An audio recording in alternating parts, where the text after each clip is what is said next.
इसी प्रकार से सबको आनंदित, सुरक्षित और व्यवस्थित रखे रहे और हर काल की स्थिति में परमात्मा इनको इतना मजबूत करे कि ये धर्म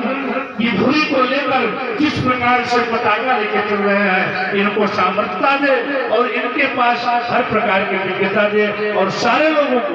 जो भी भगवान की व्यवस्था में व्यवस्थित हुए हैं और उपस्थित हुए हैं, सारे लोगों की मनोकामनाएं भगवान पूरी करे और इनका मनोरसित हो। इसी के साथ वाणी का विश्राम देते हुए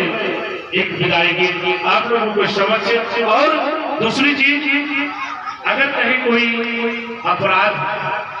यानी शब्दों का कहीं कोई मेरे द्वारा या मेरे आचार्यों के द्वारा कहीं आप लोगों को कहीं कोई दर्द पहुंचा हो तो उसके लिए चूंकि मंच से क्षमा नहीं मांग सकता, क्योंकि व्यासो नारायण नारायण